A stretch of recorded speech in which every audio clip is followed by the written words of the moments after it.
I became an environmentalist really when I was 6 or 7. And no, that's not true. 7 or 8, because they put in a subdivision next to where I live.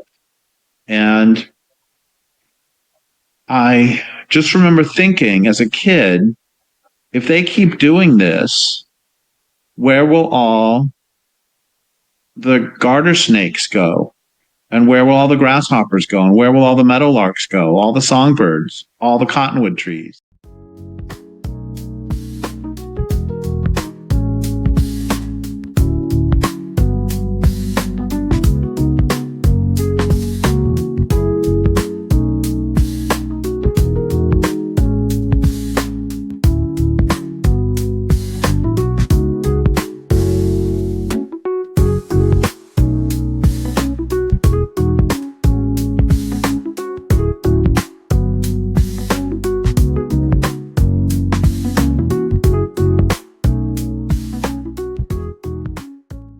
Good day, MBCians, faculty members, students, and guests joining us live on Facebook page at Supreme Student Council. On behalf of the Supreme Student Council and North Valley College, welcome to our Environmental Awareness webinar. Today, September 20, we gather virtually to celebrate our collective role in caring for our environment and to be inspired to take action toward a greener and more sustainable future. To formally begin our program, let us unite our hearts and minds as we watch the invocation through audio-visual presentation, followed by the Philippine National Anthem and the North Valley College hymn.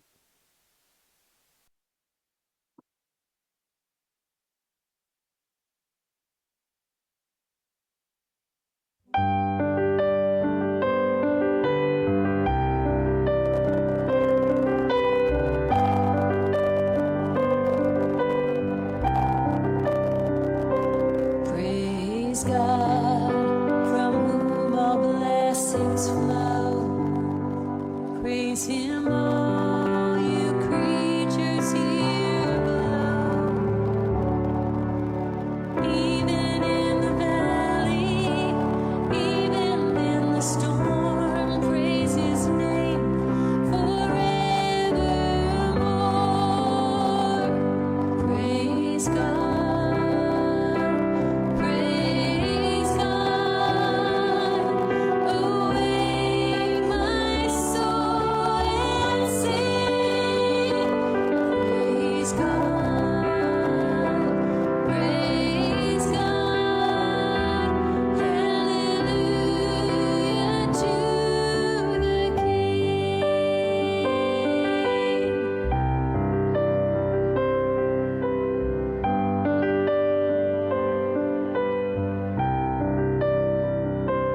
Praise God, O moon and shining stars. Praise Him, all creation near and far. When the day is dawning through the darkest night, lift His name forever high. Praise God, praise God, awake my soul and sing. Praise God, praise God, hallelujah to the King. Hallelujah to the King.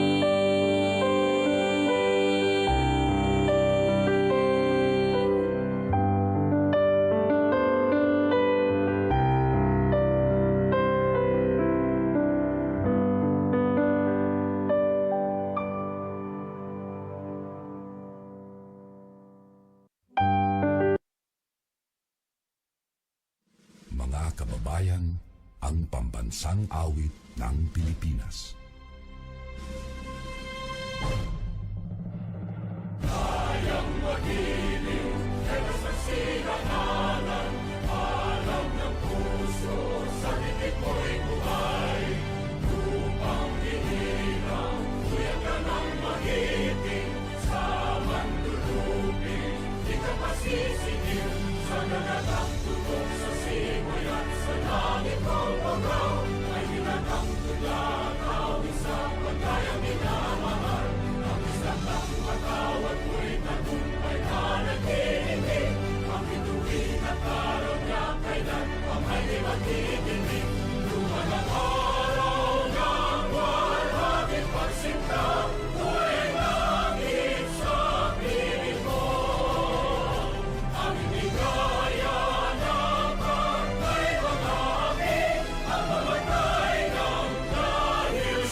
NVCFI, we are proud to sing with your standards, truth and light. Let our voices rise to hymn your lovely name, with his blessing shower forever be. Here we are to stand the learnings that we learned, ready to share to all mankind. Let this crowd of new breed flourish in our land, helping our nation strong and might. We are beside you, dear alma mater, praising your name with all the standards be.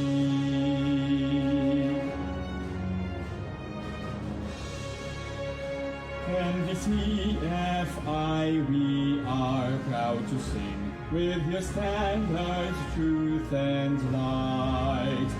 Let our voices rise to hymn your lovely name, with his blessing shower forever be. Here we are to stand on learnings that we learned, ready to share to all mankind. Let this cloud of new breed flourish in our land, helping our nation strong and might. We are beside you, dear alma mater, praising your name with all the standards be. NVCFI truly be, with your guidance, truth and might. NVCFI, we will be your treasure and torch throughout the land, and with God's help you shall be love and loyalty to thee.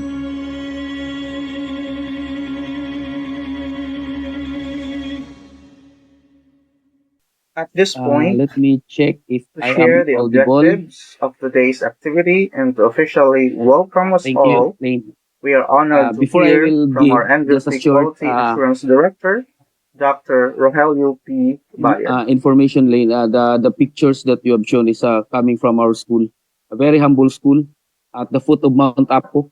So when you come to Davao, I will bring you to that school. So it's forested, so you love it, I'm sure. Then I will bring you to the foot of Mount Apo there. That's why I'm so excited if you can come this coming February. I'm inquiring to find out if there are some Chinese sailing ships that still go to Philippines. Yeah. So we'll see what There happens. is, yeah. Okay. Anyway, well, let's talk about it more.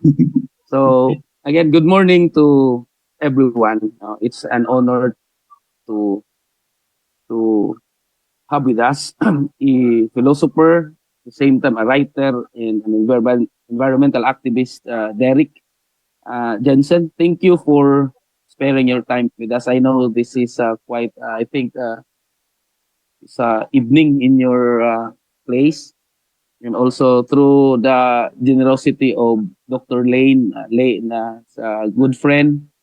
So thank you for connecting our school with Derek. So we know, and it cannot be denied that today this is already is an age of environmental crisis, especially in the Philippines. Maybe you have heard scandals because of flood control projects and because flooding is uh, prevalent in the Philippines because of this disaster, climate change. Climate change, biodiversity loss, deforestation, pollution, and water scarcity. That is why the call for environmental awareness has never been more urgent. I talk to my students and I told them that 20 years from now, if we are still alive, and if uh, the landscape, the current government and the developmental actions of the government in the Philippines will not change, then there will be scarcity of water and there might be water war because of that. So our planet's survival depends not only on technological innovations and government policies, but also on the ethical consciousness and everyday practice of individuals, communities, and institutions. And this seminar on environmental awareness and ethics seeks to deepen our understanding of the moral responsibility we carry toward nature while equipping us with the principles and values needed to safeguard the earth for the present and also for the future generation. Environmental care cannot be reduced to mere compliance with regulations.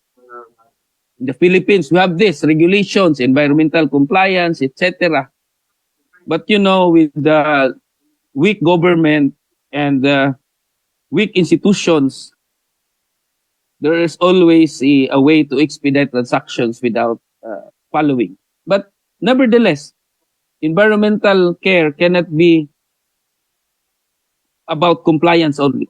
It demands a fundamental reorientation of our values from exploitation to towards stewardship or care, from profit centered growth to sustainable living or living with simple living, and from indifference to ecological solidarity or consciousness. And grounded in environmental ethics, this seminar will invite participants, all of us, to critically reflect on questions of justice, especially environmental justice, responsibility, maybe bioregionalism, that's the forte of Dr. Layne, and intergenerational equity. So what does it mean to live ethically in a world where our daily choices, say for example, consumption, production, disposal, and many others directly impact our ecosystem and our communities? So at the same time, the seminar is also an avenue for us to interrogate the role of powerful actors who perpetuate ecological harm and ecological injustice.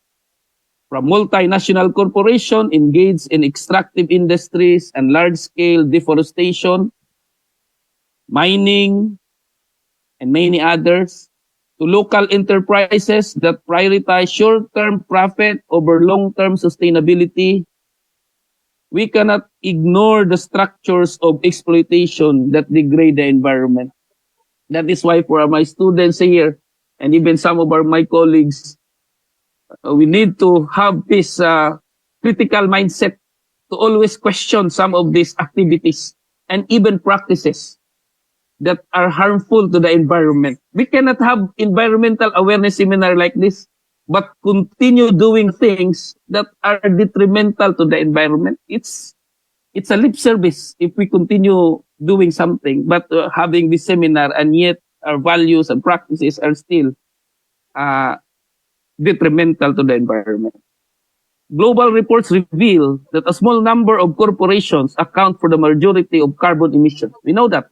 While locally, communities in Mindanao, particularly here in Kidapawan and elsewhere, have witnessed destructive mining. Mindanao, Kidapawan, there's no mining.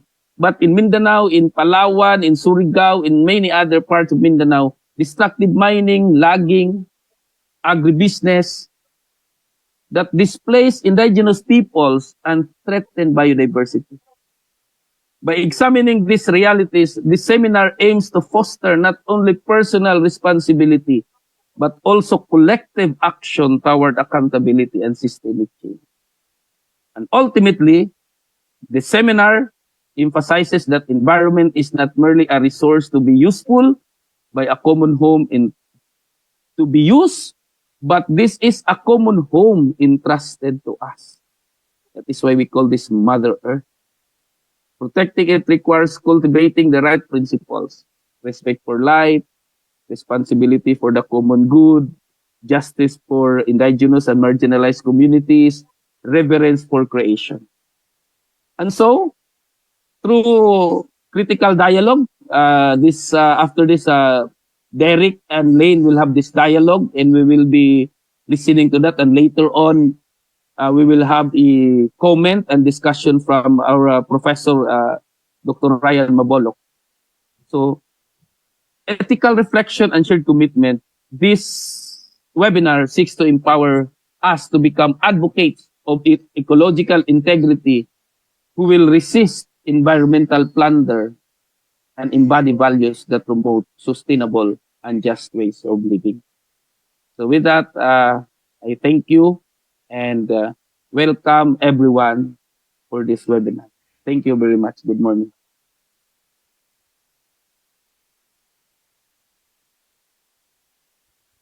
Good morning. Would you like me to take off from there? Maybe we can, there's a program. Can we proceed with the program, Chaser? Thank you.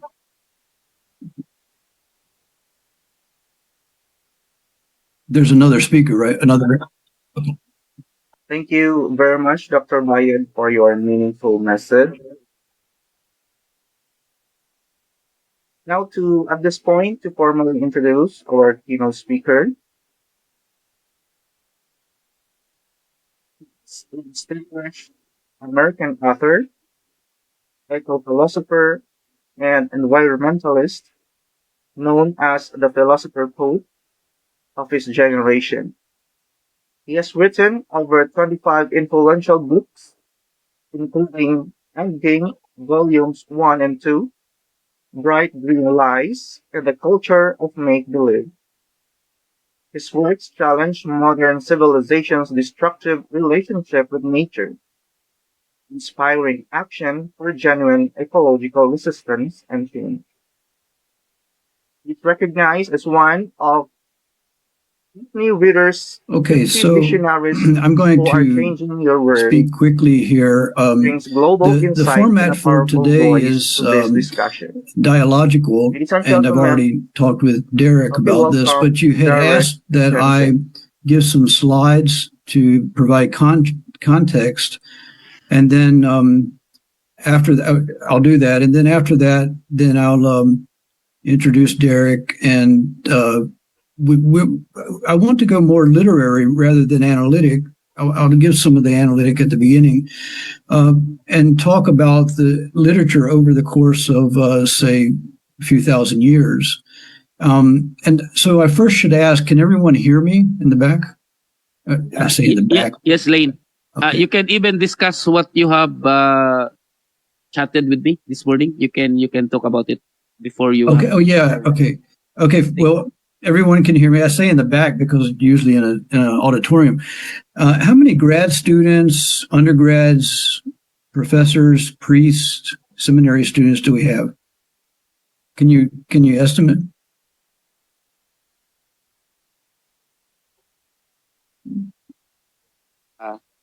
Layne, I think. Okay. Okay. So they're undergrad or graduate. I want to go ahead. There are graduate student, undergrad, maybe from MSU Right now we have with around Miguelito 83 students Mansueto, coming they're today. coming. Okay. Okay, got Because it. the Zoom can only accommodate around, I think, 500. But we have FB Live. This is live stream via Okay. Facebook in our school. So a lot of students and even people can witness and can listen to us. Okay. And the third point, the technical point, we have 2 hours. Is that correct? Yes, yes, yes. Okay. Well, first of all, greetings to students and faculty, fathers and mothers there. And I want to, first of all, I had asked for permission to give a personal comment on conditions in the United States that have become extremely tense recently with the assassination of the famous public speaker, Charlie Kirk. And then after that, I want to move on to give some slides as we kind of inaugurate bioregional letters here with you at your college, and then talk with Derek.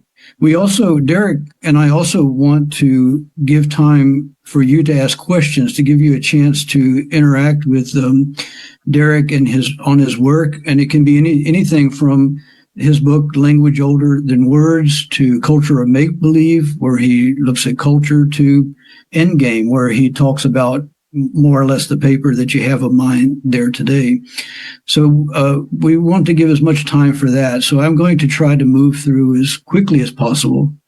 The personal comment that I had, and thank you for that. Usually this is outside of the formal presentation, but needing to address the issue of free speech, that most all countries have signed the UN Charter, which provides for freedom of expression, and everyone should have the widest rights to free expression. The limitations only running up against something like threatening someone, threatening a politician, and so forth. Sedition, calling for the violent overthrow of the government, this kind of stuff. This is the foundation of life, liberty, and equality. It's no wonder that such sanity is hated widely. Difficult as that is, I think it's necessary to have the widest conversation and expression within the boundaries of the law, such as a number of things that can happen. One is just people getting out their frustrations. By having wide free speech, even though some of it is cringeworthy, some of it's awful, by allowing people to get these frustrations out, the idea is that the levels of violence are not going to escalate. And also we can see what people are saying so that we have a better barometer of what's going on in the culture. If you get rid of all of that, you're not going to be able to have much idea of what's going on. The utter diversity and kaleidoscope of perspectives are necessary so that we can see reality more clearly. The other part in the specific case is that in his speech were troubling perspectives, no doubt. And he had a tremendous amount of influence backed by money from, billionaires, connection into the state apparatus. Some of his statements are about the sanctity of the Oval Office, Christianity, in all the areas of the government. Black people are better off in slavery and so forth. This is protected by free speech, however hideous the statements are. The fact that these kind of pronouncements can happen in public and are not censored. Censorship now is by the government, but censure means within society. The fact that these kind of pronouncements can spread out. He was worth something like $12 million, had other contracts coming in, can show how wealth and power can overcome democratic deliberation.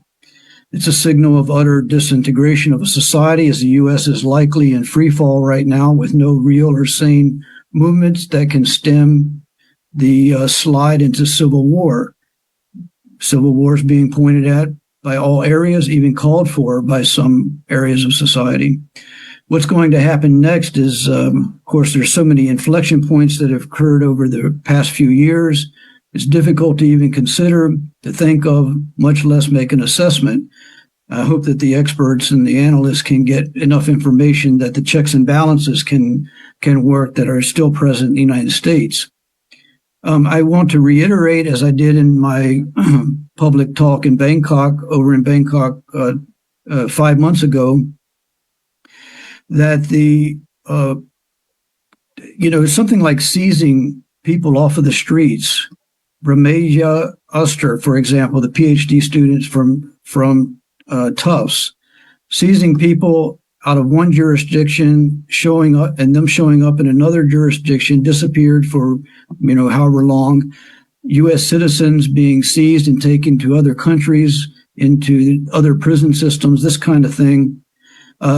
The pronoun police, the postmodern nonsense and all this kind of thing is turned into the secret police by decree from the president. Consequential speech now is the problem, and kinetic strikes and all this kind of thing that's going on. The checks and balances ought to be brought out, strengthened through deliberative democracy, so that the system can make the adjustments necessary to prevent wider suffering that's surely coming along. They'll have to, communities and individuals, of course, will have to decide what's needed for their particular position, location, and so forth, and of course, what to do.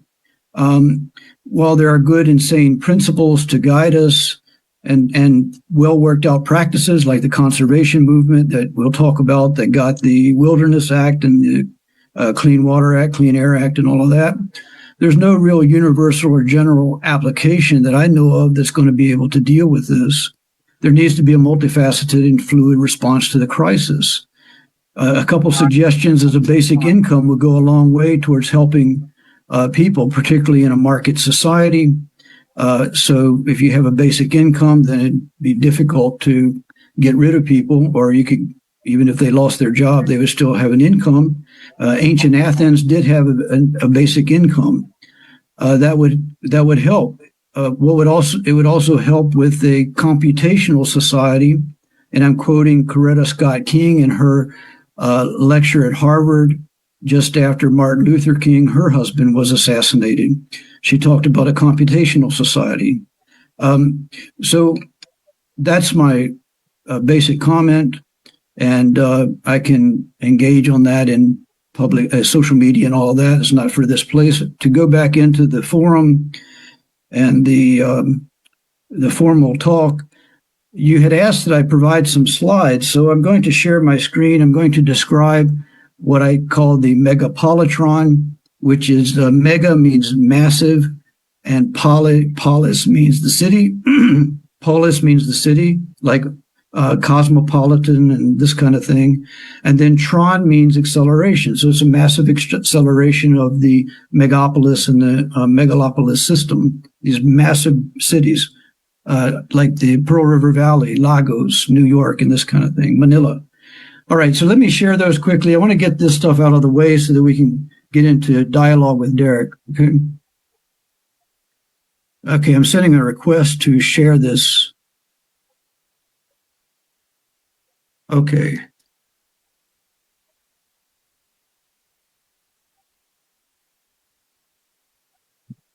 Maybe the host, can you allow Layne to share his screen? All right, here it goes.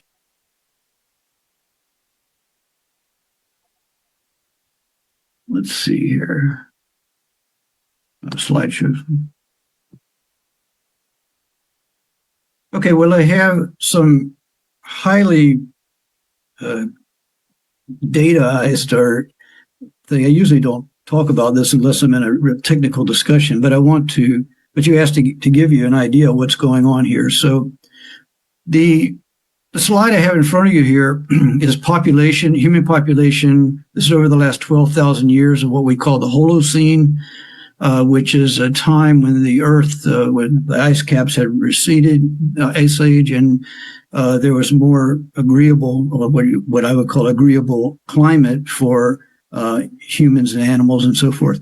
You can see there around 1950, which is the most important part, which is what I'm calling the Megapolitron, the rapid acceleration of population, and this, of course, is into city centers, urban centers.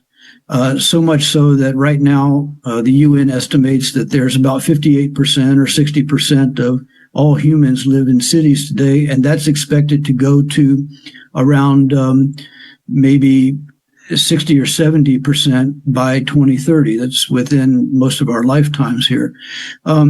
Global energy consumption, 1950, you can see, began to skyrocket, and then global productivity, GDP, all of that skyrocketed since 1950, making GDP, as Derek says, the measure of the rate of turning the bios into product, life into death. The graph or the data that you have in front of you, again, is global energy production, GDP again, 1990s there. Global reservoir capacity, we're talking about water, number of dams that's gone up, drastic, I mean, unbelievable. Plastic production, cement production. I mean, China has had a massive scale up, but take, for example, between, I think it was 2009 and 2011, 2 or 3 years, China, this will give you an idea of how massive this is. China used as much cement as the United States used in the entire 20th century when the United States grew. So take a whole century compared to 3 years of cement production. Mixed atmospheric CO2, the major measurement, everything going up. These are the Earth system measurements for methane, nitrous oxide, carbon dioxide, major gases that we measure. Stratospheric ozone, which you can see actually stopped there because of human intervention. So we do know that some intervention can work. Ocean acidification, something like ocean acidification could end all life, along with all the other biological aspects that come out of it. And so forth and so on. You can see basically what I want to impress upon you. You can look at these in the paper that you have, but that all indicators are going just astronomically up. And then, can renewable energy save us? Derek and I don't think so. Based on his work in his book called Bright Green Lies, he and Lierre Keith, his partner, and another environmental activist, Max Wilbert, point out that while of course, it's certainly better to do better than the current fossil fuels and dirty energy. The next regime is a fossil fuel regime in itself, just to make the renewable energy. The solar panels, I have them on my house.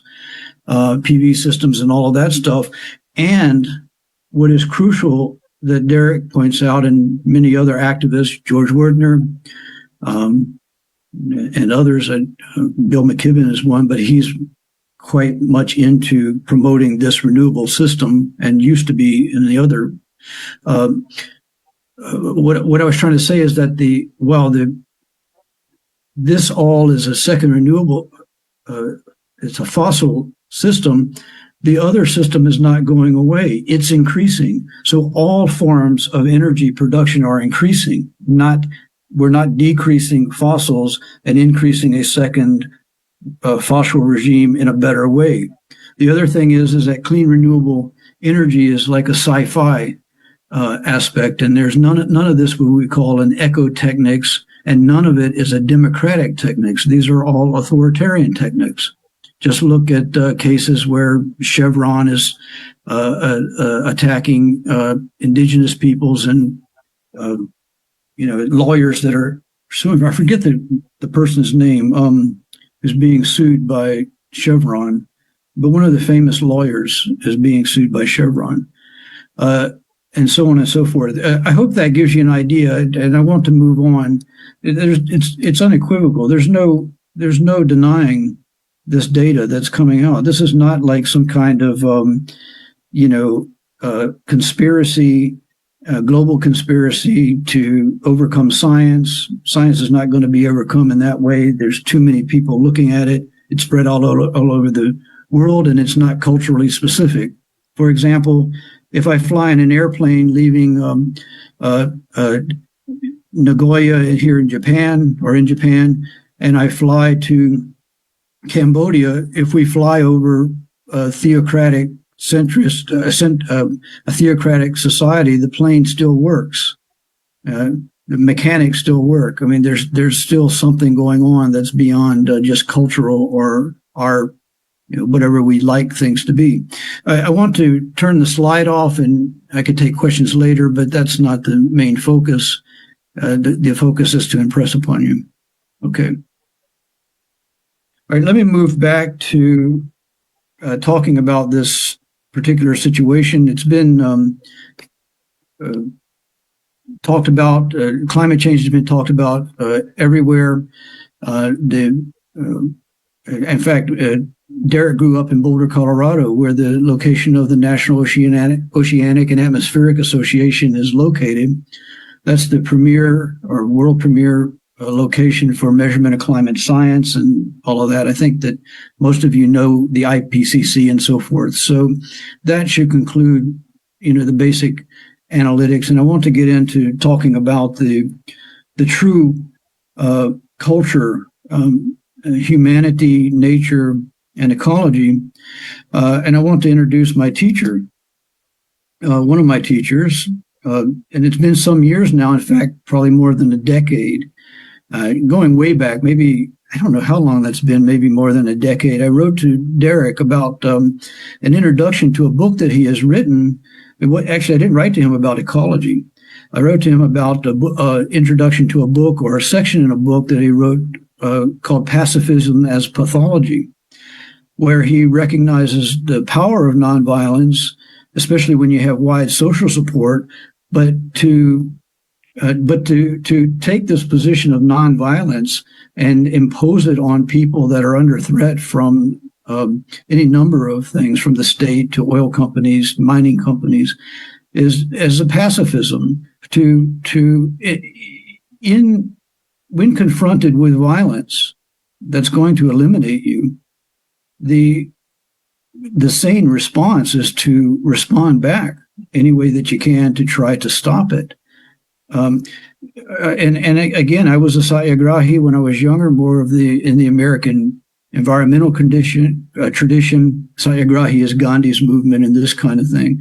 But Gandhi pointed out fundamentally that you have to know how to use a firearm if you're going to be nonviolent. You have to know how to defend yourself and others. You have to be, in other words, you have to be able to choose to be nonviolent before you can be nonviolent. So we exchanged on this, and then we went more into talking about ecology and this kind of thing. I didn't know about the depth of his work until I, of course, read his books. His experience as a human being from his childhood, tragic circumstances. I didn't know about the poetry and so on. But over the years, we began to write more, and I started to. I get up in the morning and I turn on the news, the aggregators and this kind of thing, and I send out links to information to a lot of friends, some of you guys, some of you all. And I started to get into a habit of this, and I sent to him, after a couple of years, I sent a message to him, and I said, "Are these irritating you?" And he said, "No, keep them coming." So I continue to send out links probably almost every morning. And then we started to dialogue through the Korea Industrial and Technology Times in Seoul and so forth. He has an ecological philosophy class that I'm usually in, and a writing class that he gives. And I call this the Forest University, after Tagore, the great poet from India, who had Buddhism had the forest universities where they had this democratic deliberation, and Tagore was in that tradition. And so I say that Derek Jensen is one of America's greatest teachers, a true teacher, demonstrated in my case, in my individual case. He responds to everybody that he can. I don't know how he does it. I suppose he sits on the computer all day, not very healthy. And I give this story as an individual story to talk about what teachers really should do and what I think they should do. Let's. I have any number of notes, but let me point out the topic coming to terms with civilization. I came up with this idea from Derek's 2-volume book on. It's called Endgame and dealing with civilization. And I want to do a kind of dialogue right now. And I'm going more from analytic into the literary and more like rather than prepared speaking, thinking along with you.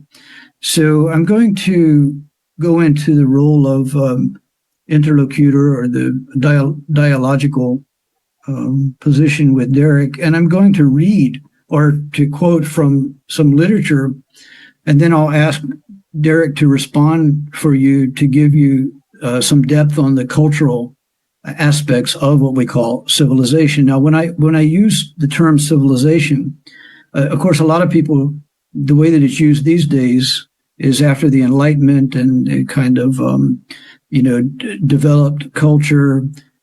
Civil interaction means that we more or less get along with each other and all of that. The way that we're actually using civilization is in the technical terms. So civitatis in the Latin means people of the city. Polis in the Greek means people of the city. Aristotle said that the highest man, the most developed person, is the man of the city. Socrates hated nature, and so forth. Socrates was also a man of the city. So we might want to inquire in, well, what is this? Because the definition of civilization is about urban centers, and urban centers have a culture, all of these things, sophistication and so forth. And they also have an aspect of bringing resources into urban centers. That is a city. So the issue is that when a village system, such as one of those massive mega sites like early Europe, UK, they're near south of Babylon, this kind of thing. When you have a mega site where you have large amounts of people, when that turns into what we call going into overshoot, or I call catastrophic extraction, begins with mining the subsurface, mining for minerals. Lapis lazuli was a very important one at that time.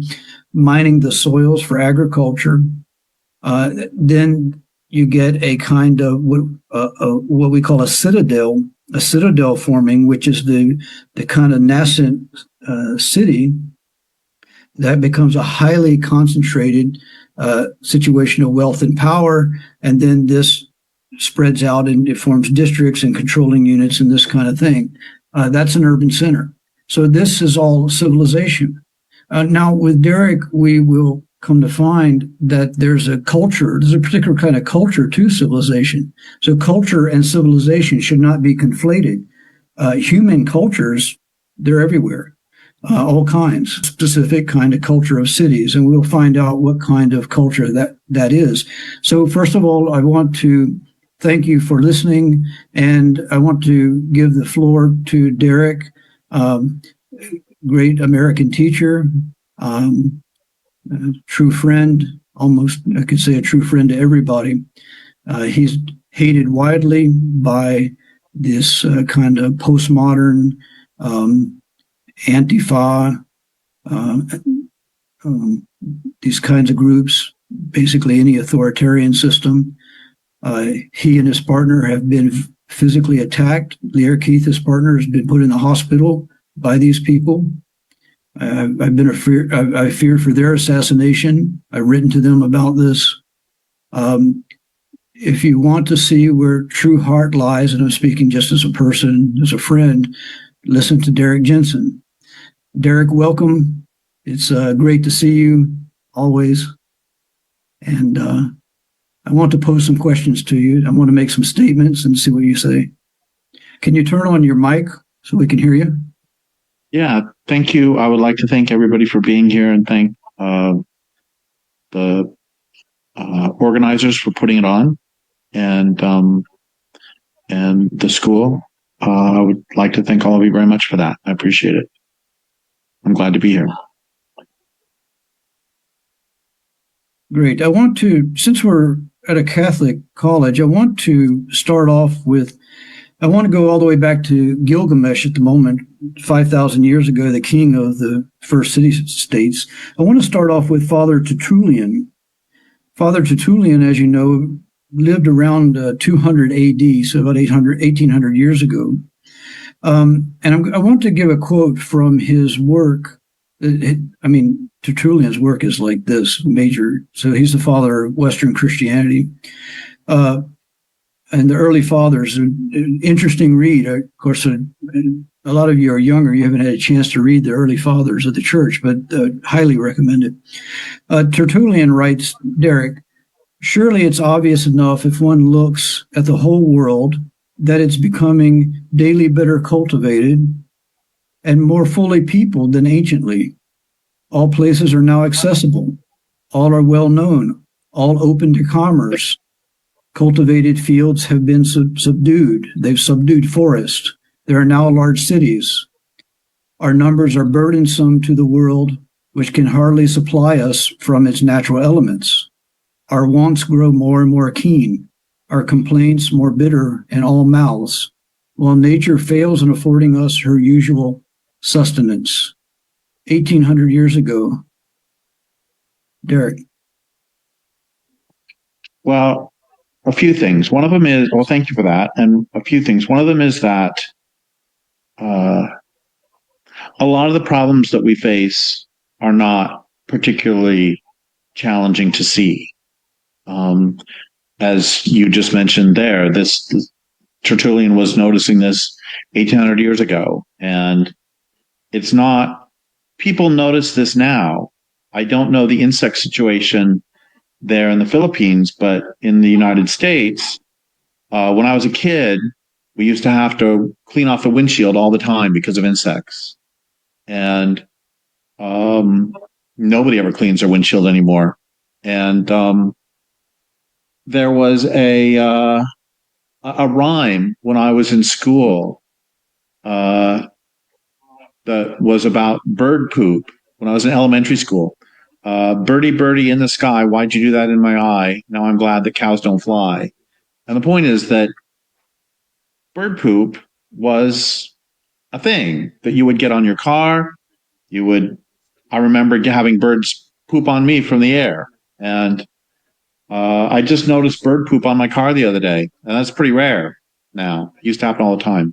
So the problems we face, those are just small parts of them. Or there's this movie that my mom really liked called Trip to Bountiful. And it was based on a play written in the 50s, 1950s, about this woman who is old and she's living with her son in Houston, a big city, and she wants to go back one last time to this place where she was when she was younger, and she wants to go back one last time to this place where she was when she was younger, and see it. And she does. It was written in the 50s. She does, and the place is still beautiful. The place is called Bountiful, and it's as beautiful as trees and wildflowers. It's lovely. And there's no way that play could be written now, because if she went back to where she grew up, it would be strip malls. And I don't know anyone who wants to go back to where they grew up, because it's been built up, and it's not the beautiful forests or plains that it was when you were a kid. I really became an environmentalist, and I want to come back to religion in a second too. Anyway, I became an environmentalist really when I was 6 or 7. And no, that's not true. 7 or 8, because they put in a subdivision next to where I live. And I just remember thinking as a kid, if they keep doing this, where will all the garter snakes go? And where will all the grasshoppers go? And where will all the meadowlarks go? All the songbirds, all the cottonwood trees? because they converted all these meadows into houses. It's like, where are they going to go? So I understood as a kid. I didn't have the language, of course, but I understood as a kid that you can't have infinite growth on a finite planet. And that's people have been noticing that problem for a long time. We can go further back in history than Tertullian. There were some of those ancient Greek philosophers, I don't remember which ones, who were complaining, a couple of them, who were complaining about how deforestation was harming water quality. So the problems have been seen for a long time. I want to go back to the religion thing because I'm really glad that we started this with a hymn, and that particular hymn, in fact, because I haven't heard that hymn in a long time, and I used to hear that hymn every week when we would go to church. So that was A, fun to hear, and B, it made me think about what are the roles, what social roles should all and do really all religions fill. And I think one role of a religion is to teach us how to get along with each other. Another role of a religion is like, don't covet your neighbor's stuff. Don't bear false witness. I mean, those are some rules for how to get along with each other. That's one thing that I think a religion is supposed to do. And another thing a religion is supposed to do is to teach us how to get along with the land and teach us relationships. How are we supposed to live in this place?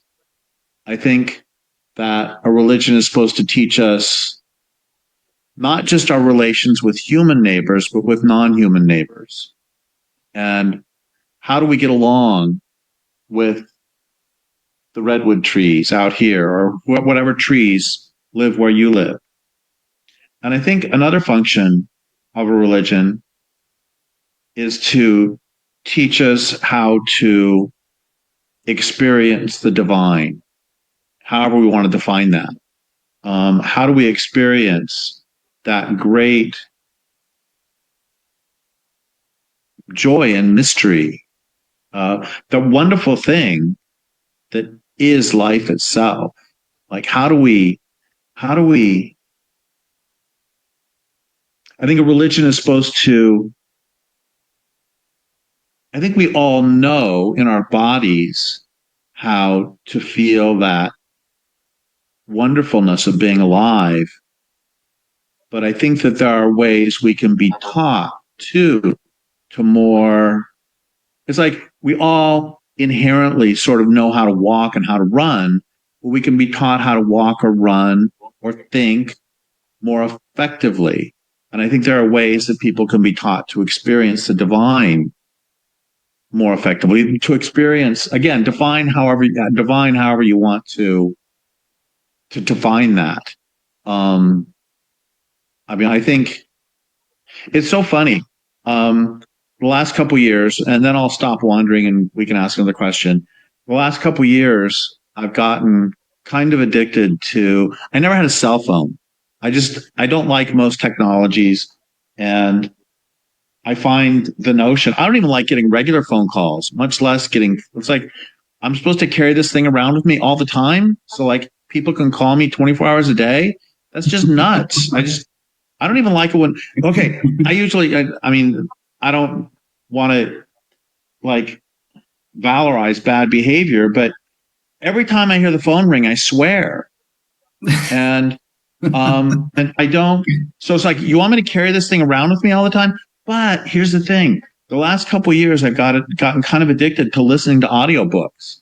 So I bought a cell phone like 3 years ago or something. I never answer it. I never do anything with it. Actually, and Layne, you can confirm this. I got a call. I didn't know it was Layne. I didn't know who it was. I got a phone call and I'm like, why are you calling me? I'm get off of here. Hang on. And I hung up on him. Go away. So That was funny. So anyway, but I've gotten addicted to listening to. Okay, so Zoom has this really good filter. You can't hear this, but my dogs are all screaming. We can't hear it. You can hear it? No, can't. No, see, that's weird. So you're going to think I'm crazy because I'm going to start yelling at the dogs to be quiet. And it's like, you don't hear them. So it's like, Tony, stop yelling. Tony, stop it. And now you don't know that Tony exists because you can't hear him. So it's like, God, Derek's crazy. He starts yelling at random dogs that don't exist. The reason why the dogs are doing that is because there are bears right outside his window there. No, there's not one right now, but there will be before we're done, and I'll show them to you. Was there one? The dogs usually go crazy when the bears show up and knock. Yeah, there's bears. I see bears every day, which is going to be the part of the point. So I've gotten addicted to listening to audiobooks. And so I take the dogs for a walk late at night. I live in this beautiful forest. I'm walking through the forest, and it's crazy because I'm not paying any attention to the forest. I'm listening to this stupid book. And sometimes I'll catch myself. It's like it'll be midnight, and there's these trees, and there's nothing more beautiful, I think, in the world than a tree line against a night sky. That is so beautiful. And I will be not noticing it because I'm listening to this mystery, this mystery novel. And I'm listening to Jack Reacher, for crying out loud. And sometimes I'll just stop and I'll think, what am I doing? I'm not paying any attention to this gorgeous, gorgeous place. And instead I'm in this little box in my hand. And I want to say one more thing about this before we move on.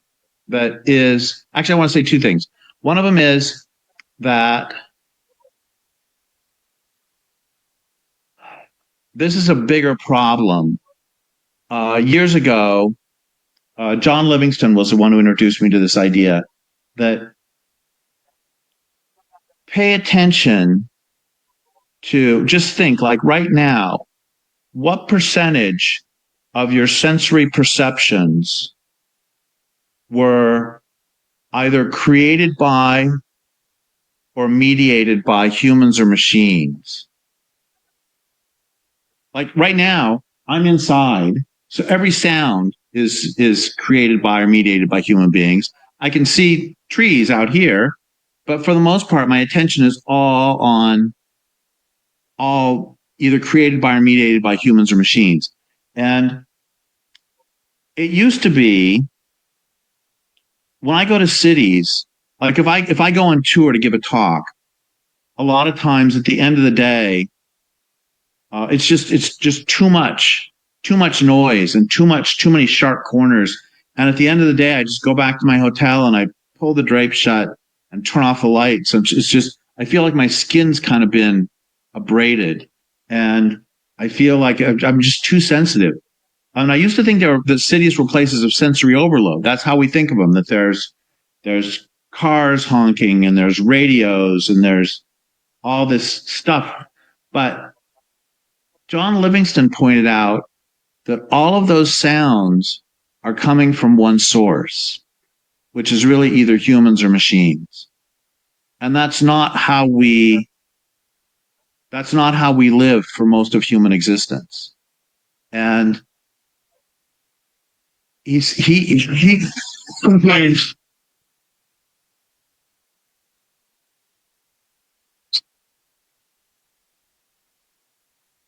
Is that the bear? Oh yeah. The dogs. I see the dogs.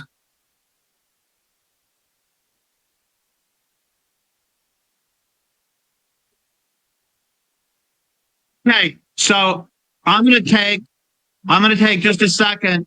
I'm gonna go feed the bears. I'm gonna put the dogs in the garage so that they don't stop screaming. So they'll stop screaming. So I'll finish the story in a second. Layne, go ahead and take over for a second. Actually, this has happened before during a class. There's all kinds of bears wandering around out there, and they will come up and they'll knock on the door or knock on the window, And so then his dogs will go crazy. And that's what's happened right here. So I guess he has to feed all the animals to get them to calm down. All right. So, well, going back to the early fathers, I think that the quote there from Tertullian about our numbers are overwhelming, nature can't provide sustenance and all of this kind of thing. I found this particular quote to be quite extraordinary. And then when Derek was talking about the ancient Greek philosophers, he was talking about Plato. So Plato was there in the grove there at Athens.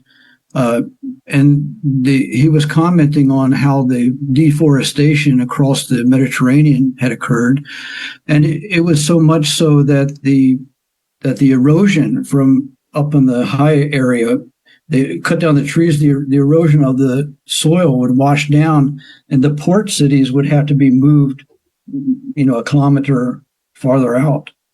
That's how much erosion was going on at the time, and you see the mariners talking about it from the time too, not just the philosophers. So the literature is rich with this. Does anyone have Rogelio? Do you have a question right now? I could do just a quick back and forth, and then No, I'll just visit you maybe because this is environmental awareness. Maybe you can while basically for me, I can really understand and that trace the the discussion. But these are some college students. I hope they can also ask question later. yeah, okay, we'll do questions for sure. Just on. to background.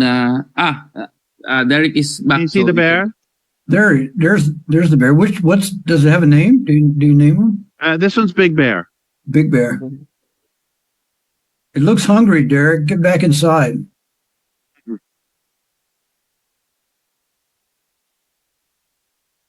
He's a big old male. I've known him for 10 years. So are we at a But I think you were finishing up talking about, what do you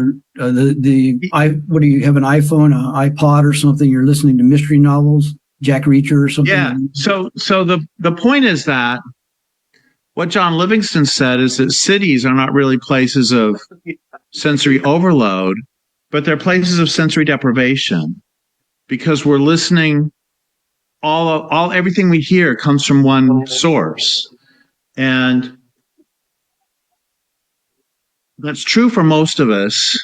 And he says that one of the things that happens is if the only sounds you hear, if the only voices you hear are human, you can start to hallucinate, and you start to come to believe that the only ones who have voices are humans. And you can start to believe that all of these other beings don't have lives that are as valuable to them as yours is to you and mine is to me, and that they don't have thoughts. They aren't fully developed beings. You can come to believe that we're the only ones who matter. And that's how we can end up in the newspaper with the stock market is every day. And I can look and find out what the baseball scores are from today. All these human concerns, which are interesting enough, but we don't know about all the lives that are happening outside our doors, and all the lives that are happening everywhere. And part of the problem is that how you perceive the world affects how you behave in the world. And so many indigenous people have said to me that the primary difference between sort of a Western or civilized or whatever you want to call it way of life and indigenous ways of life, the fundamental difference is that we in the West generally perceive the world as consisting of resources to be exploited, as opposed to other beings to enter into relationship with. We consider, so for example, there's a great line by a Canadian lumberman. When I look at trees, I see dollar bills. And if when you look at trees, you see dollar bills, you're going to treat them one way. If when you look at trees, you see trees, you'll treat them another way.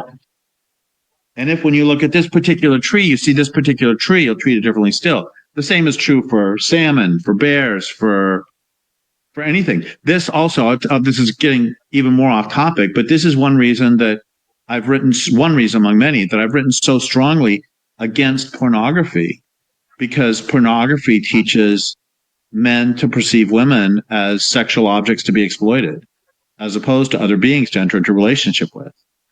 And so to take this back to the beginning, one of the problems that we have collectively has to do with how we perceive everybody else in the rest of the world. And it doesn't mean that you have to perceive everybody as an individual all the time, because existentially we just can't do that. I mean, I can't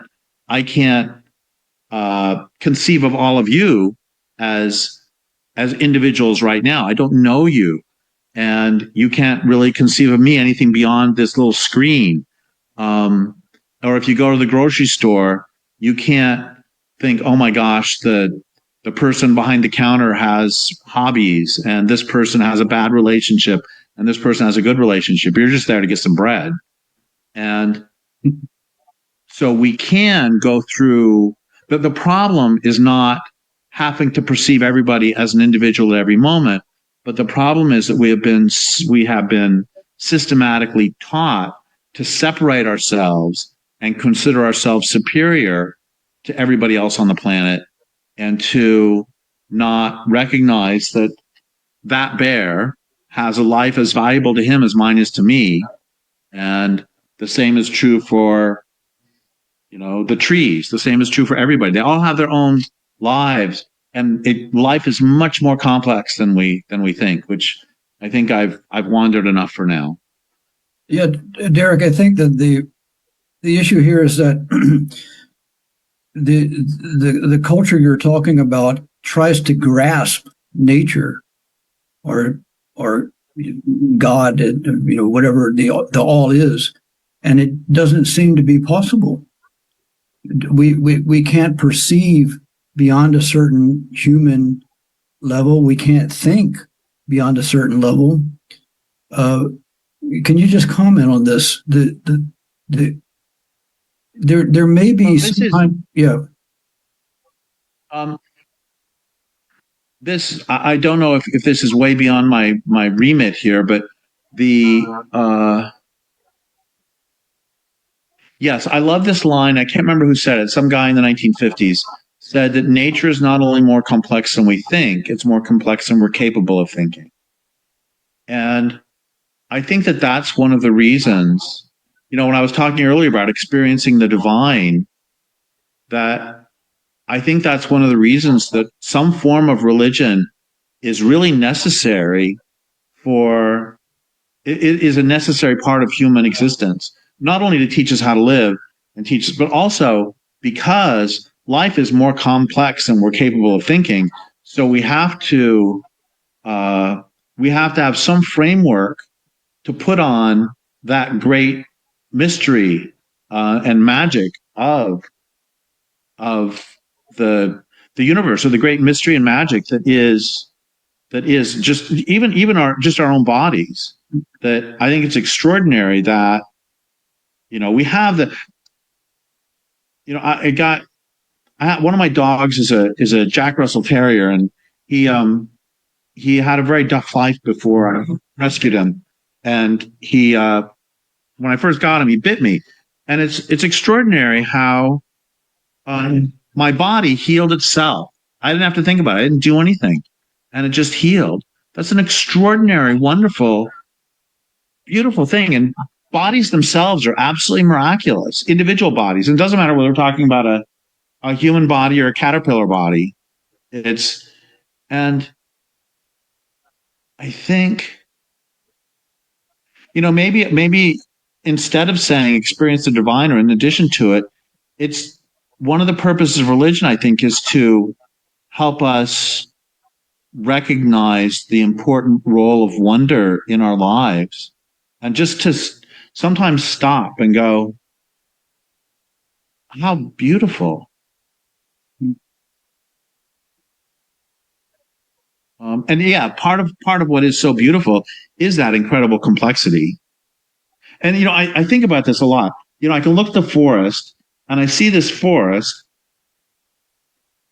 So I first had this realization when I was in high school. So I was never much of a bike rider. And one day I went for a long bike ride, and my bike tire got flat halfway through. So first I realized, as I was riding the bike, that when you ride a bike, you basically see as much as when you're driving. It's just when you're driving, you see 60 miles worth. And when you're riding a bike, you see 8 miles worth, but you see more detail. And then I'm walking the bike for a while, with a flat tire. And I realized I was still seeing just as much. It's just I'm seeing more detail of less space. And then I got tired of walking. So I just sat down, and I'm sitting there by the side of the road looking into this looking toward a creek. And I realized I'm still seeing just as much. And no matter how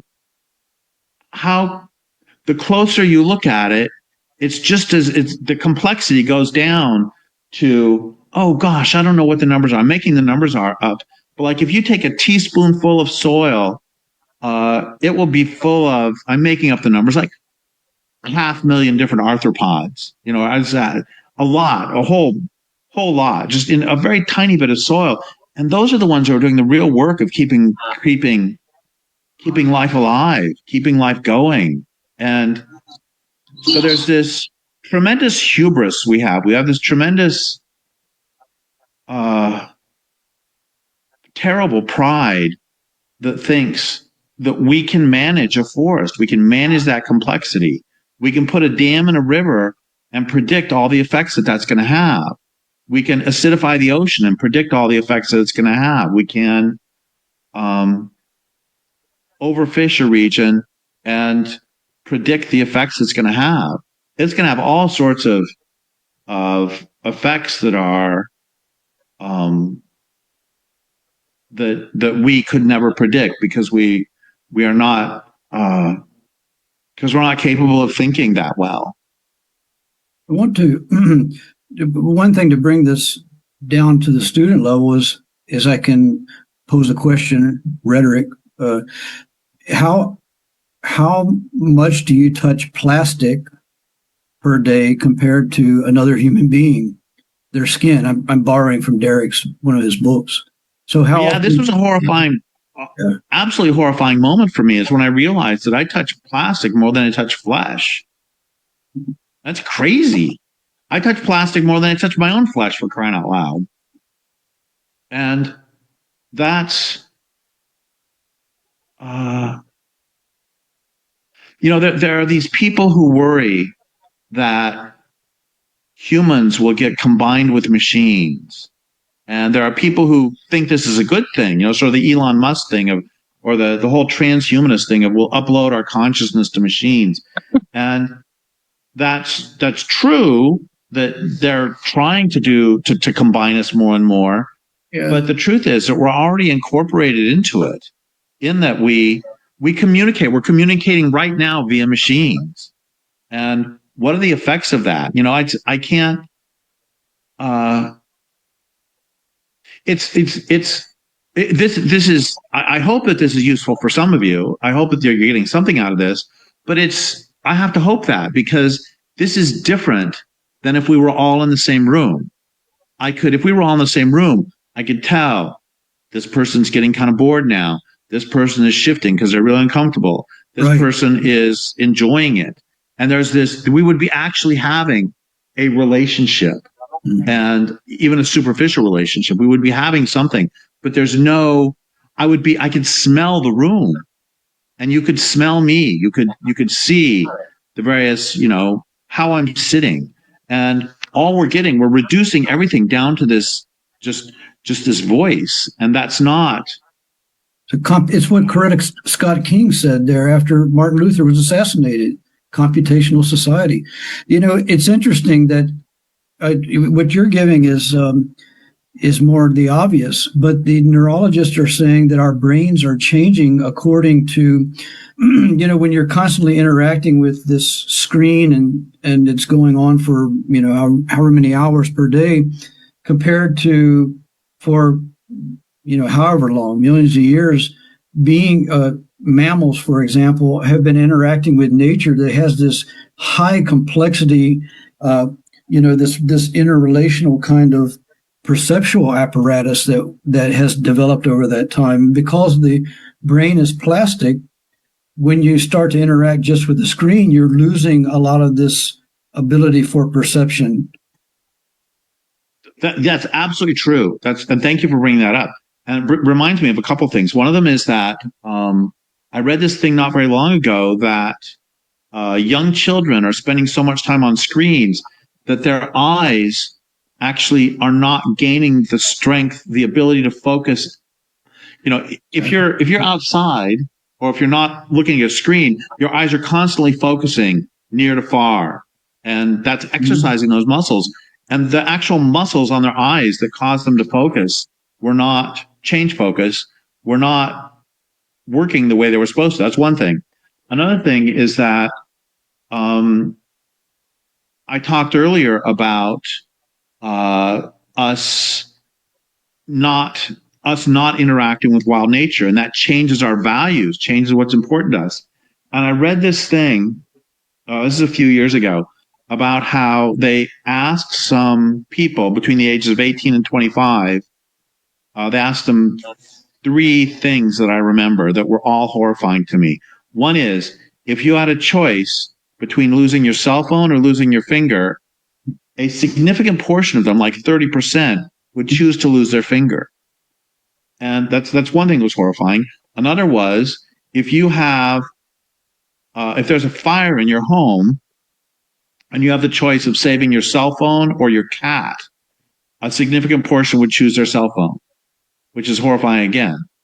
And the third thing was that there's some percentage, like 20% of people, some huge percent of people, check their cell phones during sex.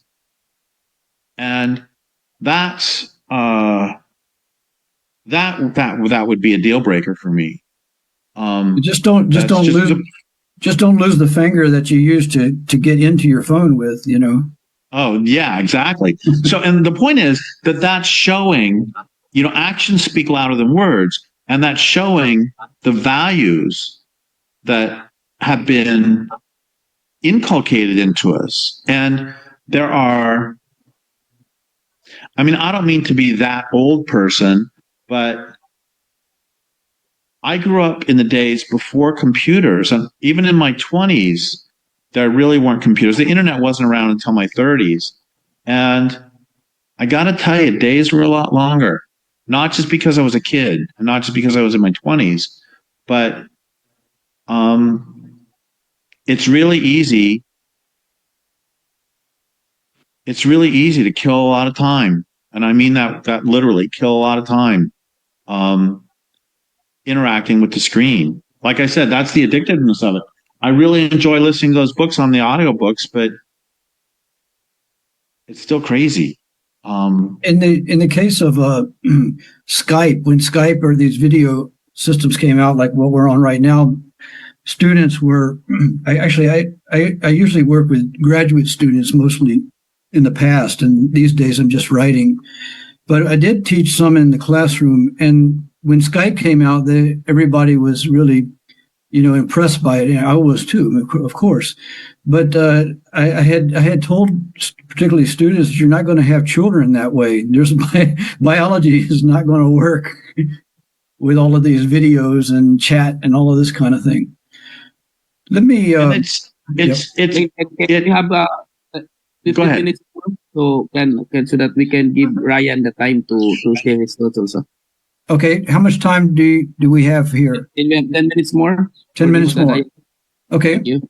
Okay, we should open the questions. Before the questions, I'll ask Professor Ryan to share his reaction first. Yeah, Derek.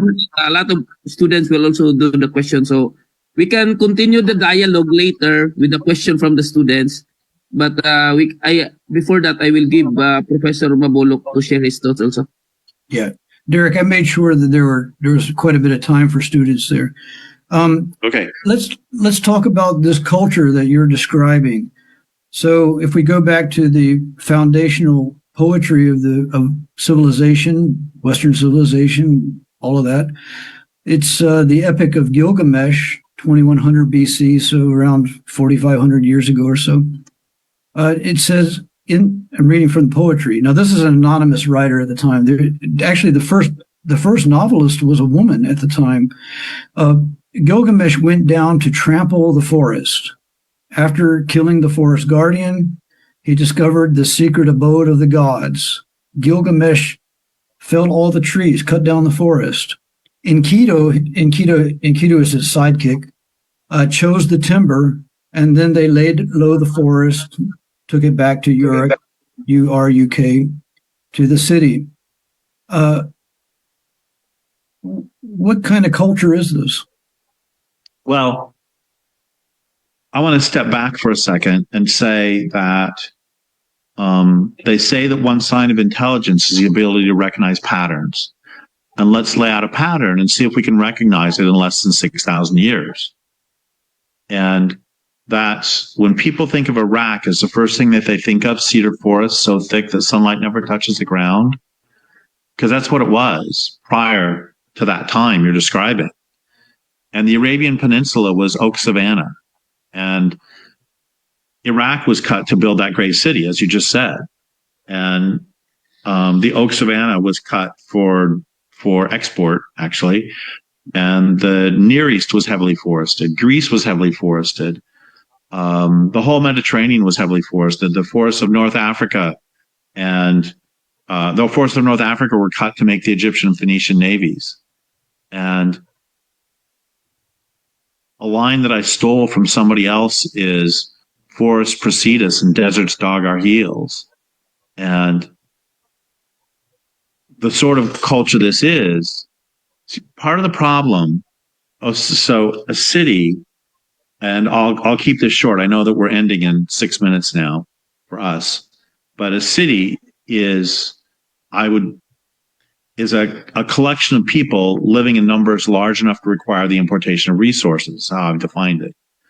And if you require the importation of resources, what that means is your population has exceeded the carrying capacity, because you can no longer, if you have to import resources, it means you've exceeded the capacity of the region to provide that resource.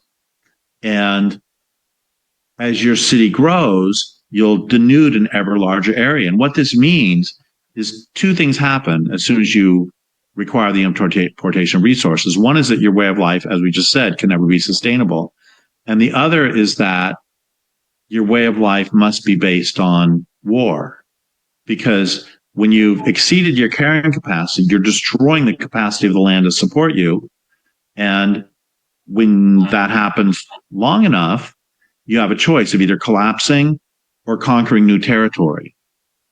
And the advantage you have if you have conquered new territory, the advantage you have is by converting that entire land base to more people, and by converting that land base into higher technologies, which includes weapons of war, it means you have a competitive advantage over your neighbor who didn't do that, which is one of the reasons that civilization has taken over the world, is that every time, so you have neighbors who cut down their trees and they make them into warships.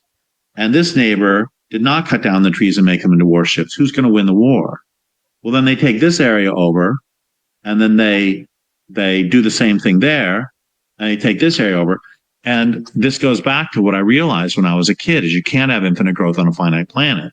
That will work for a time, but at some point you run into planetary boundaries. At some point you can't have infinite growth on a finite planet. You can't. The Earth is a bounded sphere. And so at some point, our population will be lower than it is today. And at some point, our level of technology will be lower than it is today. And when I was a kid, I was very messy. And my mom would say to me, Derek, clean your room. And I would not do it. And then she would say, Derek, clean your room. And I would say, I would not say anything. I just wouldn't do it. And then she would say, Derek, so you have a choice. Either you can clean your room before dinner, or I'm going to clean it for you. And if I clean it, you're not going to like it because I'm throwing everything away. And that's pretty much the situation we're in right now, is the planet keeps telling us, look, clean up your messes. Stop doing this. And we keep saying, no, we actually really like all this stuff. And we would, in fact, prefer to have cell phones rather than a living planet. And at some point, this will not keep going. And all of my work is really based on the idea that when this is all over, I would rather that there's more of the natural world left rather than less. And that's it. That's all of my work in one sentence. And so we can either face the problems head on and try to figure out what we're going to do about them, or we can continue the way we're going and nature will eventually do it for us. And at that point, we will lose everything. Nature will clean up everything and throw everything away. And unfortunately, a lot of nature will go down with that as because it already is. So the first thing that I really want for us to do is to start asking honest questions about, or start honestly asking, what are the problems that we're facing? What solutions can we make? And to solve for the correct variable. Like, here's the thing. What do all, and then I'll finish. What do all of the so-called solutions to global warming have in common? What they all have in common is they take industrial capitalism and the growth imperative as givens, as the natural world having to conform to that growth imperative and industrial capitalism and industrial technology. And that's literally insane in terms of being out of touch with physical reality, because you can't have any culture without a planet. So any culture you have must be dependent, the dependent variable, with the planet's health being the independent variable. Thanks. Okay, so Rogelio, I'll just provide just a short comment and then wait for the reactor to evaluate the conversation. When Derek or I talk about the culture of civilization, and the culture of civilization in its most sophisticated, advanced form would be an empire. When he describes you have to take over the next land base and you expand your empire out. And these days it's a lot more sophisticated. So, for example, a country doesn't go and just take over another country. Particularly, what it does is it gets a hold of the rules and roles of the system, the politics, and it gets a hold of the money. And of course, it hires death squads to take care of anybody that says anything. So it's a more sophisticated system and in control, and you can't see it because it's done with rules and roles and the money. The way you might feel a sense of despair listening to this, and of course, the system is in a serious situation. But there are two things. One is, the argument here is not that we don't use something. If you need to take medicine, it's made by pharmaceutical companies. They're awful. But if you need medicine, take the medicine. I have solar panels, PV panels on the top of my house. Use what is necessary. But the argument is, why cooperate with a system that's destructive? Doesn't matter. Doesn't matter if if it's ours or another or whatever. Same thing with violence. Don't cooperate with violent systems. It doesn't mean that you can't undergo a surgery or take what you need. I mean, it's not calling for suicide. It's saying that if this particular kind of culture continues, that it will give a death blow to the biosphere, and hence, of course, we're part of the biosphere. Ways of dealing with this quickly is democratic confederalism. Democratic confederalism is bioregionalism. Bioregionalism is a form of it, something like the United Nations, or something like the oligarchs getting together and setting a general system of rules that they will abide by together. These are ways to keep this power somewhat distributed out into the system. And some practical ways that I put together for, just quickly in my own words, I call rematerialization. Transform the enterprises that we have today for that are material extraction, so that's mining, fossil fuels, and all of that, into better productive capacity, particularly for an actual clean and renewable energy. That's an absolute. I mean, there's no way I think to survive without that. What I call meta local production. So what Yochi Binkler at Harvard calls the wealth of networks. Employ the internet system, the networks for localized production where you are. It could be 3D printing, it could be organizing, it could be rewilding the neighborhood, this kind of thing.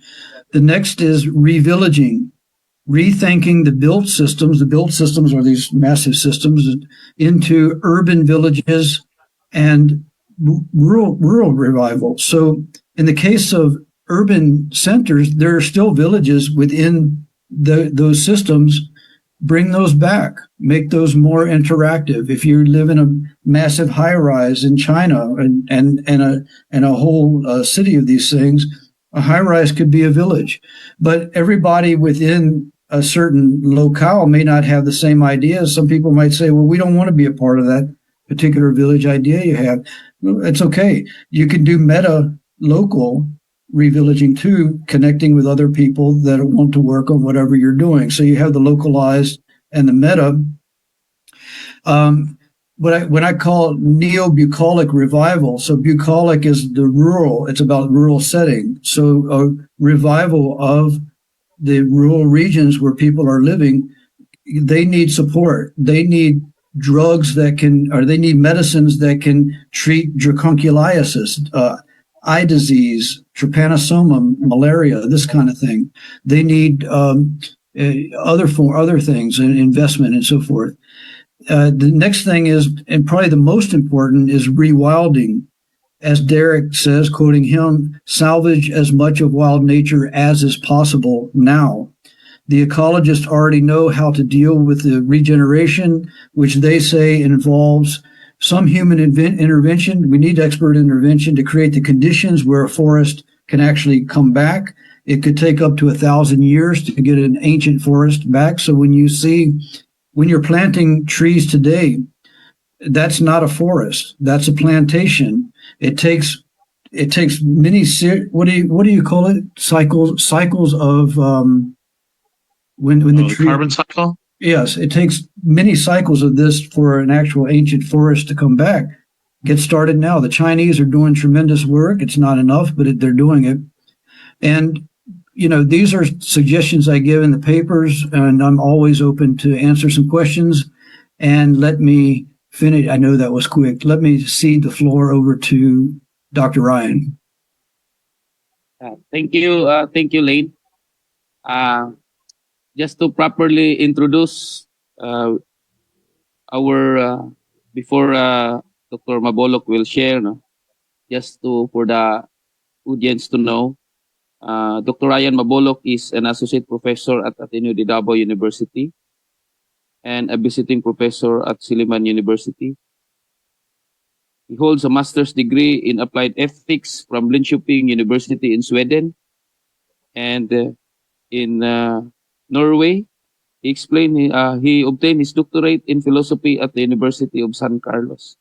He has a lot of books and publications, especially in politics and ethics, and he has also extensive work in environmental ethics. So let's hear thoughts from our reactor, Dr. Ryan Babolok. Pleasant morning to the students and faculty of North Valley College in Kidapawan City. Also happy to see Dr. Layne Hartsell and to listen to both of you and Dr. Jarek Jensen. I would just like to say a couple of things, okay, with regard to your dialogue. I am a member of the Diogenes Consortium. It's a group of researchers who's proposing a research project that seeks to understand, okay, the role of democratic publics in the global sphere in an effort to address the problem of climate change. Okay, so I suppose the topic is on bioregionalism, as Layne explained to me. Well, bioregionalism, for the sake of our students, is a type of philosophy that is focused on environmentalism and how the same can be fused with the ideal of a human society and a political structure that is conducive to what we call bioregions. When we talk about the environment, we talk about policy, we talk about neoliberalism, and how society and the influence of capitalism are supposed to respond to these environmental issues that we are facing, type of damage that apparently are destroying not only the lives of people but primarily the very existence of the planet. So, in this respect, it is important to be able to promote what we call indigenous philosophy, okay? Local type of wisdom that will somehow enable people, societies, and communities to be resilient and be able to sustain the kind of lives that they wish to enjoy. Okay? In the discussions with my colleagues in the Biogenes Research Consortium, I argued that we cannot just propose a Western paradigm and framework when it comes to how we will make the concept of climate justice relevant to the discussions in many democratic institutions. It is critical, I mentioned to them, that we understand, okay, the role of indigenous knowledge and the very ideas that can be rooted in our local communities.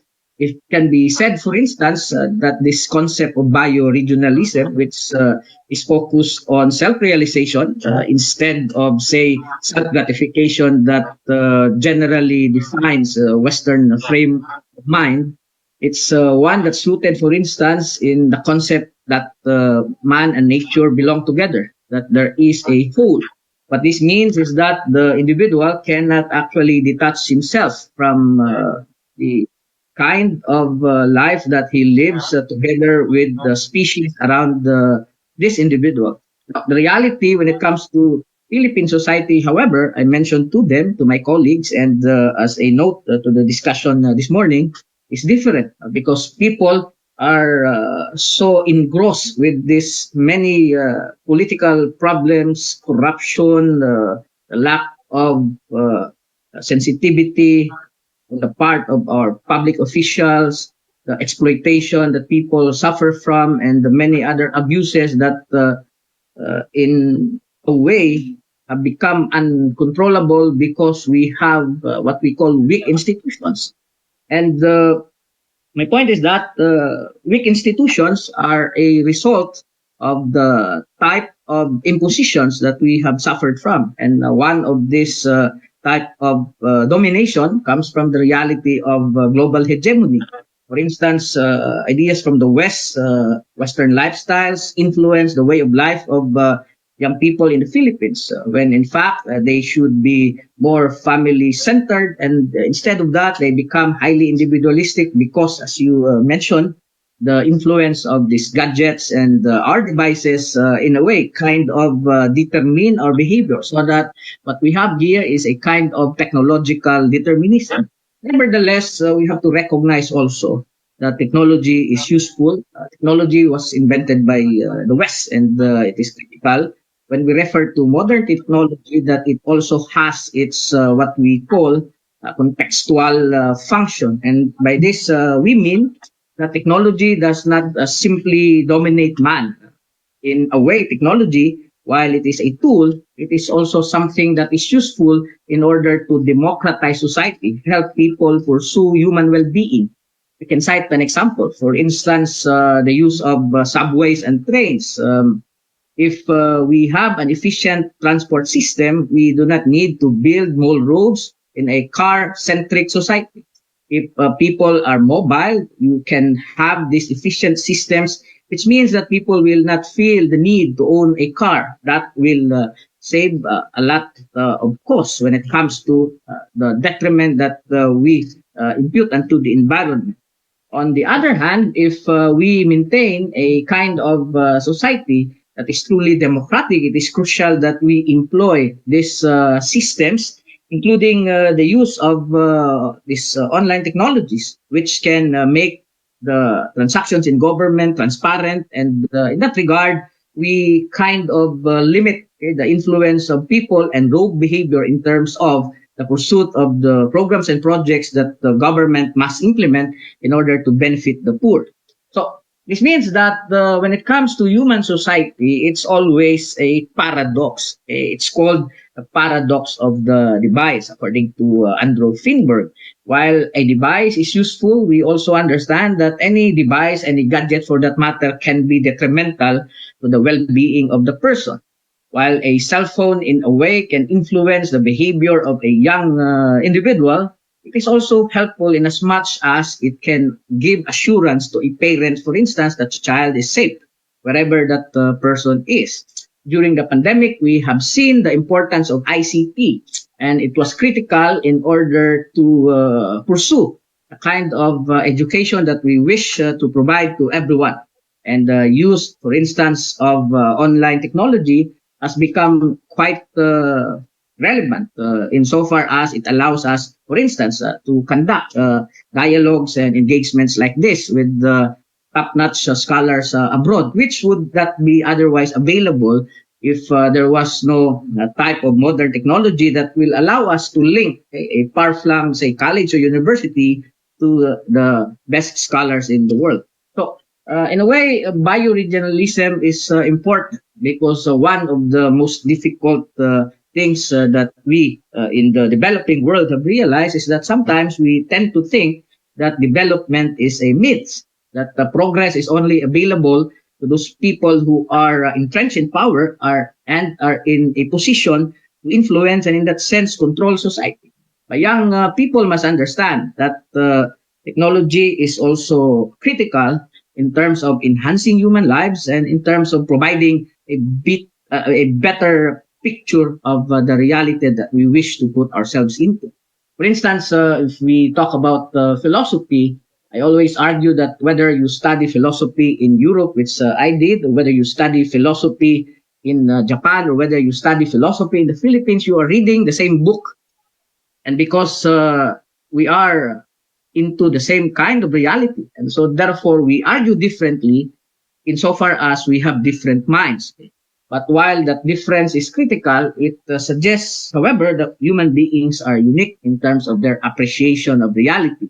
But as to the pursuit of the kind of life that we all desire, there is always that ideal of a world. Okay, so everybody, there's something universal in what Aristotle said. Okay, so happiness is the goal, it is the purpose of morality.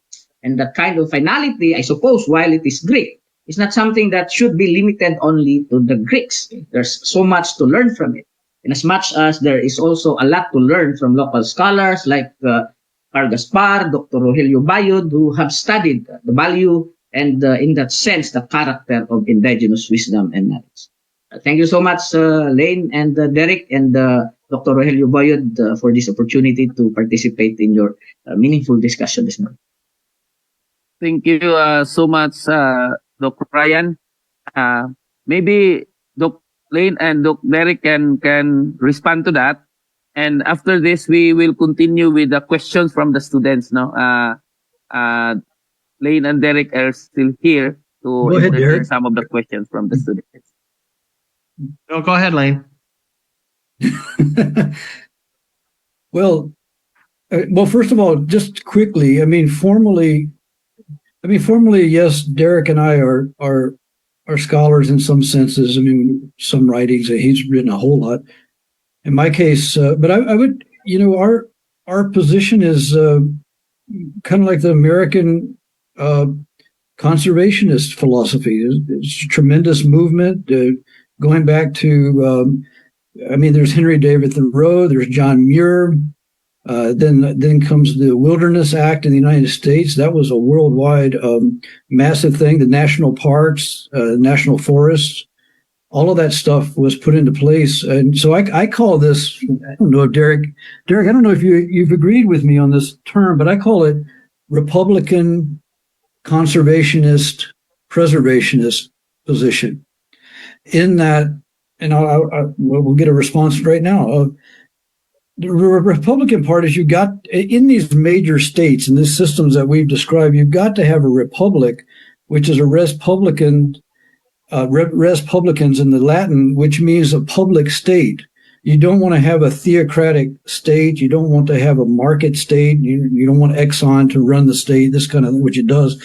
But you want to have this kind of separation of powers so that these things don't just coalesce and fuse into this kind of totalitarian core. So I call it Republican in that sense. And then conservationist goes back to Muir and Pinchot debate. So John Muir argued from the position of conservationism. And I'm sorry, I got it reversed, didn't I?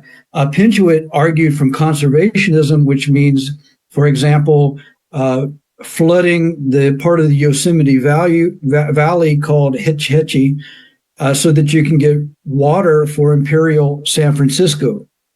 So the water for Imperial San Francisco, which it is, comes from Hetch Hetchy. This was back 100 years ago. Hetch Hetchy is a beautiful valley. Many of you know probably Yosemite because it's ubiquitous in the in American literature and in visual media. But there are other part of Yosemite that you don't see. Of course, Yosemite has El Capitan, it has Half Dome, and it has that valley of, with all of the cedar forest and all of that. But or the alpine forest, but on the other side, there's Hetch Hetchy, which is another beautiful area just like this, that's completely flooded into a reservoir.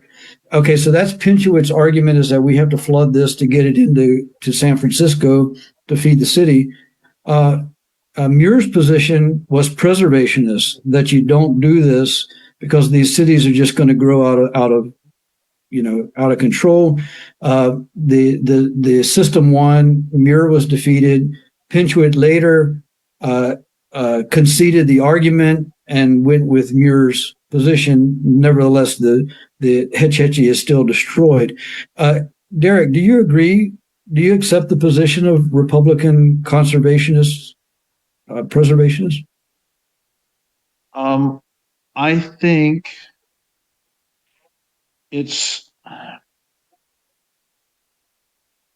I think that I really like what was said earlier about doing what we can to, even on a small scale.